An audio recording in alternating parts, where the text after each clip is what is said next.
it's fascinating to me because in the beginning of Principles of Catholic Theology, he spends like 3 different chapters on this, on the I think if I remember correctly, of the ecclesial dimension of the we, which is the I of the creed, I believe. And Right. there's like this active receptivity and this receptive passivity in baptism, where the person is receiving the faith of the community, and also his faith is being incorporated into the faith of the community. Um, and to me, it's interesting because this kind of shows again in Ratzinger, you see the kind of, although he gets this from Balthasar, but the Marian subjectivity of the church and the Petrine guarding of that subjectivity. And this kind of, to me, what everything you've been saying kind of leads to this hotly debated, I think unnecessarily so, passage in Lumen Gentium of SUBSISTIT, which is that the church subsists because it's a subject, and it's a subject of faith. And you gave a great explanation of subsistit in your recent series. Could you maybe talk a little bit about that, if that's okay? That Yeah. word subsistit. Yeah. Yeah. Subsistere, to subsist. One, when people try to pit Lumen Gentium against Mystici Corporis, Hmm. there's one fatal flaw with that. Yeah. The same person came up with both. Excellent. Sebastian Tromp, Yeah. Tromp, Hmm. was a scholastic theologian who was the right-hand man of Cardinal Ottaviani at the Hmm. council.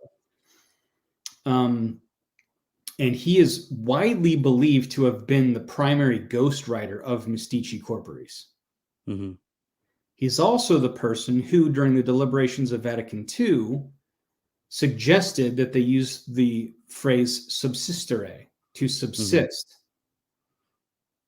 Okay, and it didn't, despite popular opinion, it did not replace the word is. It wasn't that in the preceding draft, it didn't say the Catholic Church is. It said the Catholic Church ad sum.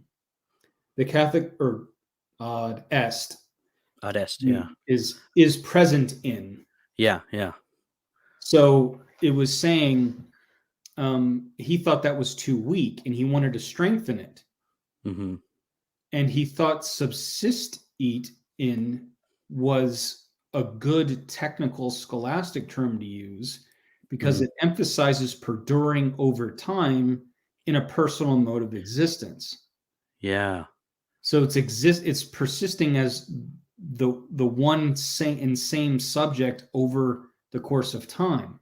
It's a personal mode of being that identifies identity across time. Is to endure, subsist.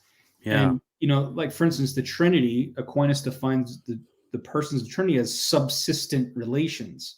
Hmm.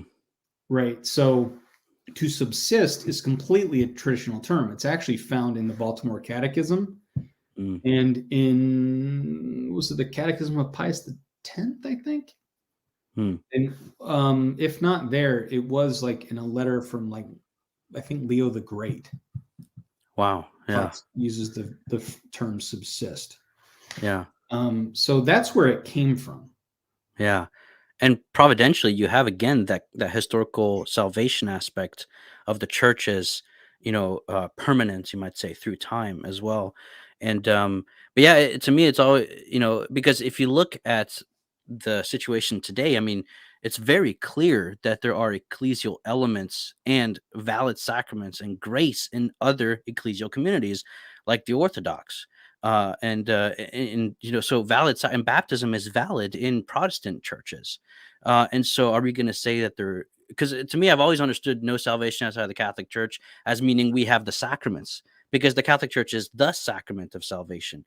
But the moment you have this kind of deconstruction of Christendom, then you start having sacraments that are outside of the visible bounds of the church, which is subsisting nonetheless. To me, that makes so much sense ecclesiologically. Well, and So that's I'm not part of why yeah. subsistit was used as well, is because it was actually trying to make a contrast between the church established by Christ, which subsists. Mm-hmm.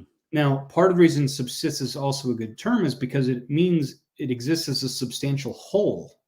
Yeah. So it affirms the integrity of the church. And by integrity, we mean having all the component parts in their proper relation, not missing anything. There's nothing missing.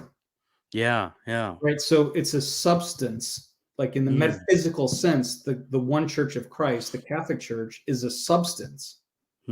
Outside of that, you have elements. Yeah. Sometimes many elements. Mm-hmm. You know, it's like you might have, you know, sorry if Fido got hit by the Metro liner. To borrow, one of my philosophy professors used that analogy. Yeah. Pieces of dog. You no longer have dog. Yeah. Yeah. Right. So that's what it's making a Lumen Gentium is making a distinction between the one Church of Christ subsisting as a substantial whole and those that have elements, maybe even many elements. That's why they're ecclesial, they're church-like elements, but they don't have the fullness. So they aren't the church. They don't have that substantial unity.